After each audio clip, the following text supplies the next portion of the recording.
자기 건강을 유지하기 위해서는 물을 많이 마시는 게 좋죠. 물만 잘 먹어도 암을 치료할 수 있다, 이런 말을 하거든요. 그래서 물이 아주 중요해요. 근데 물을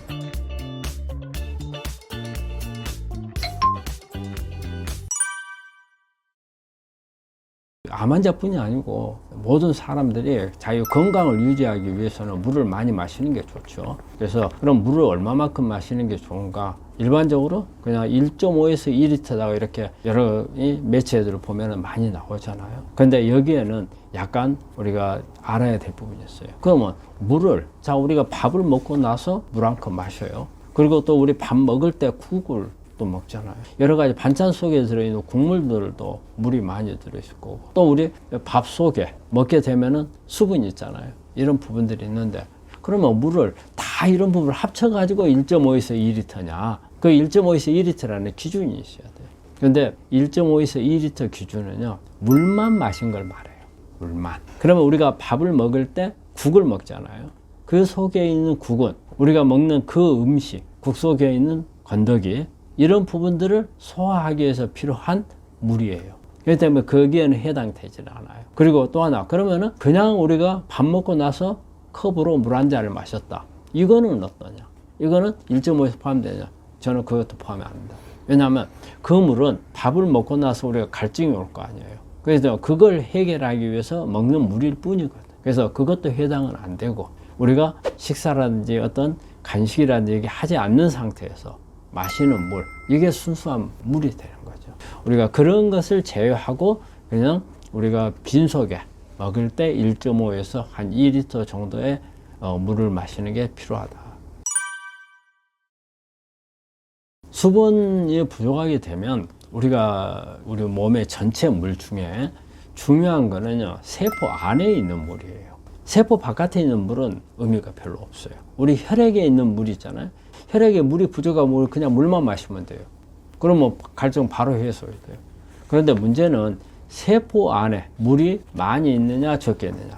그래서 우리가 세포 탈수 이렇게 이야기를 하거든요. 근데 우리 환자들이 대부분 다 뭐냐면 이 물을 많이 마셔야 된다. 그럼 그건 알아. 그런데 우리가 검사를 해가지고 당신은 세포 탈수가 되어 있습니다, 이런 이야기를 하면 무슨 소리 하느냐. 나는 한 번도 갈증도 안 느끼고, 그리고 평소 때 물도 많이 마시는데 나는 그게 아니다. 근데 이 세포 안에 탈수를 우리가 검사할 수 있는 방법이 있어요. 측정을 해보면 나오거든요. 근데 세포 안에 탈수는 갈증이 없어요. 갈증을 느끼지도 않아요. 근데 세포 안에 물이 부족하게 되면 우리 집안에 물이 없는 거하고 똑같아요. 우리가 물이 안 나고 단수가 되면 어때요? 설거지도 안 되잖아요. 청소도 안 되잖아요. 화장실에 어떤 대변이나 소변 보고 나서 내릴 수 있는 물이 없잖아요. 그럼 뭐 집안이 오염이 될 거 아니에요. 그럼 여러 가지 병이 생길 수 있듯이 마찬가지로 세포도 똑같아요. 세포 안에 우리가 산화물들이 많이 만들어 있잖아요. 특히 암세포는 산화물을 엄청 많이 만들어요. 그럼 이런 부분들을 제거를 해줘야 되는데 물이 없으면 안 되죠. 우리가 뭐 항산화제 이야기 많이 하잖아요. 항산화제가 그런 역할을 한다고. 그렇죠. 항산화제도 세포 안에 물이 없는 상태에서는 제 기능을 잘 발휘를 못해요.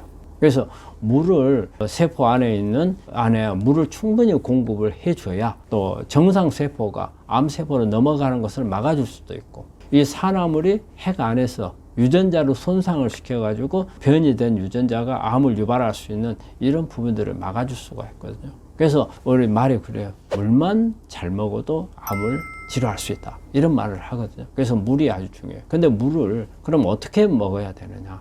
물만 마시면은요, 우리 그냥 혈액에 들어왔다가 소변으로 나가요.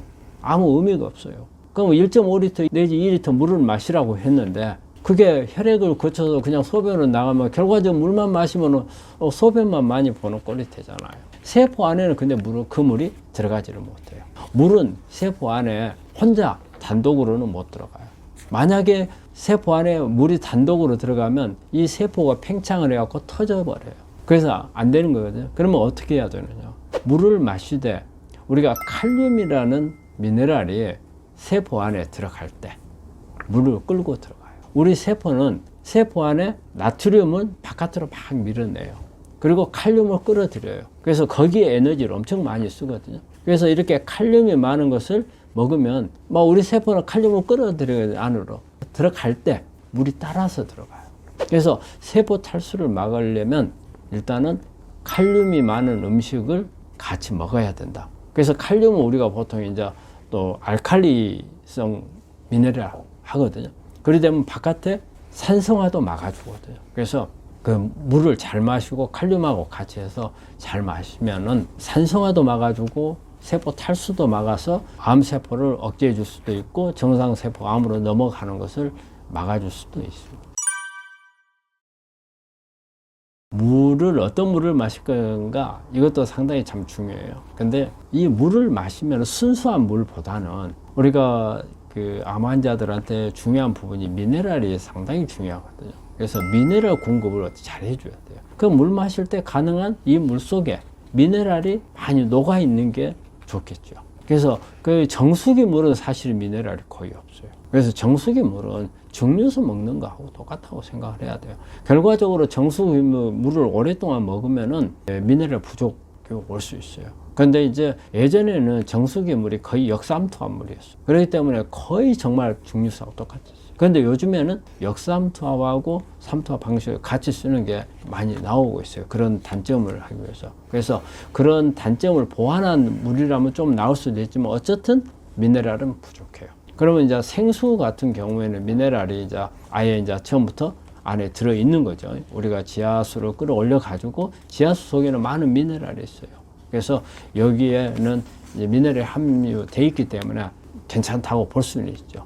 하지만 생수도 마찬가지로 아주 미량의 미네랄밖에 없어요. 그래서 저는 권하는 게 어떻게 보면은 우리가 인공으로 미네랄 워터를 만들 수가 있어요.